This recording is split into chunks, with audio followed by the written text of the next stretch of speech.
Welcome to the Deep Dive. This is where we dig into the tech, the history, the source material, really, to pull out the essential bits of knowledge you need. Today, we're focusing on one specific pedal, a stomp box that you could argue really changed the game for bass players and modulation, the MXR M83 Bass Chorus Deluxe. So our mission here is to really unpack what makes this thing tick. It's not just about, a cool watery sound. It's about understanding how this one pedal managed to give you that classic analog chorus without messing up your fundamental low notes. It tackled a real problem. Yeah, it really did. And the M83, it kind of came about because bassists needed it. For years, decades even. Getting that beautiful, rich analog chorus meant your low end could get weak, kind of swimmy, or just thin out. The M83, which landed in 2012, was MXR's answer. Fully analog, high headroom, designed specifically to give you that lushness, but crucially, without sacrificing the punch down low. And it made sense in their lineup too, didn't it? It wasn't just some random pedal. Oh, absolutely not. It built on what they were already doing with their bass-specific gear. Things like the M80 Bass DI plus L, the M82 bass envelope filter, the M87 bass compressor. Those were already huge. So the M83 had to deliver that same kind of quality, that same clarity and toughness. Okay, let's start right there with the sound itself. People talk about it being lush, warm, that classic analog thing. But doesn't using older analog tech like bucket brigades sometimes mean noise or instability? That's a fair point, and it really gets to the heart of analog design choices. The M83 is built around a fully analog bucket brigade device circuit, a BBD. For anyone not familiar, basically, think of it like a tiny delay line. The signal gets passed along a chain of capacitors like buckets of water down the line. That tiny rhythmic delay is what creates the modulation effect. And the specific chip matters here, right? Mm-hmm. Hugely. The M83 uses the MN3007 chip. Now, that's a bit of a classic, a vintage-style BBD. Its warmth comes from how it handles that delay. It's not perfectly clean like digital. It adds a little bit of harmonic color, maybe a touch of natural compression, and it tends to gently roll off the very highest frequencies. We often call it musically flawed, but in a really good way. Okay, so that's the warmth. But I read about dual modulation stages. It looks like a standard mono pedal, though. How does that create stereo-like width? Yeah, it's a clever bit of internal engineering. Yeah. It's not true stereo, but it mimics it. Most simple mono choruses mix one modulated signal with your dry tone. The M83 effectively, it creates two slightly different offset modulation paths internally before blending them back with the dry signal. This kind of layers the effect, tricking your ear into hearing much more space and movement than you'd expect from a single output. So it sounds wide even going into 1 amp. Exactly. It feels bigger, more dimensional. Okay, that explains the lush sound, but let's tackle the big one, the main problem it solved. If you've got this deep, pitch-wobbling BBD effect going on, how did they stop it from messing up the fundamental bass notes? That's the real innovation here, isn't it? That is the innovation. And it comes down to one single feature. Yeah. The crossover switch. This switch is why the M83 became such an instant standard for bassists. It's brilliantly simple, really practical engineering. Okay, walk us through it. What happens when you flip that switch? Right. When you turn the crossover on, it activates a high-pass filter. The sources say it filters out frequencies below about 100 hertz, give or take. But here's the crucial part. That filter only affects the modulated signal, the wet sound. Which means your core bass tone, those deep fundamental frequencies. They pass straight through, completely dry, untouched by the chorus effect. Only the mids and highs, everything above that 100 hertz mark, gets the wobble. So you can crank the depth and rate, get this really intense swirl happening higher up, but your low E or B string stays tight, stays punchy, no mud. That's really smart, keeping the effect off the foundation. And you mentioned this wasn't a brand new circuit just for the M83. It had links to other MXR gear. That's right.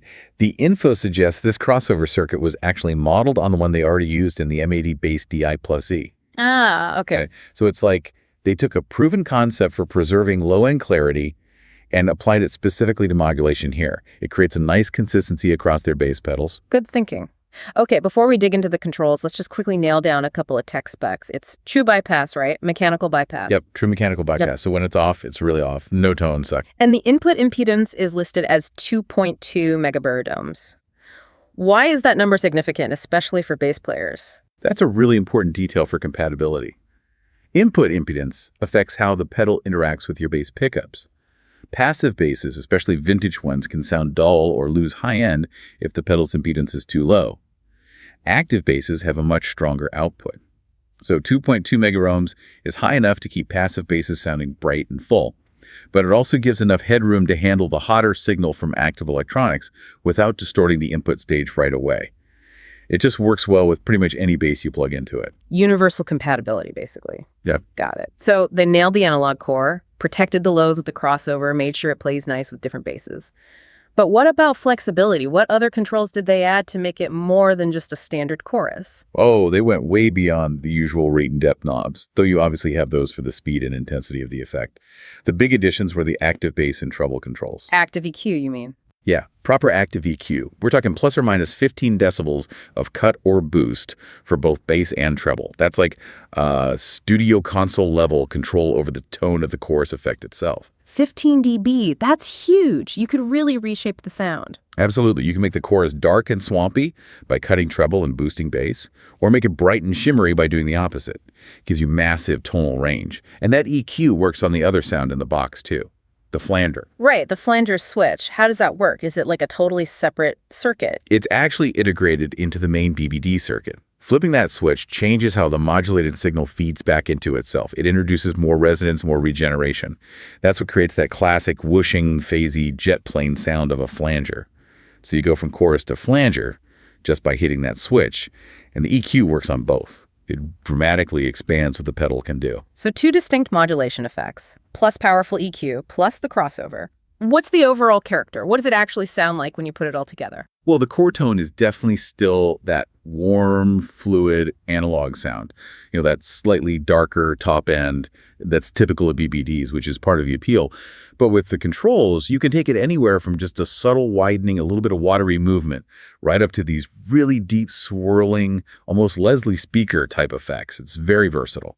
And how do those EQ controls play out in real-world settings? The examples you mentioned. Yeah, the source examples are great. Like imagine playing fretless bass or maybe some fingerstyle where you want that thick singing quality.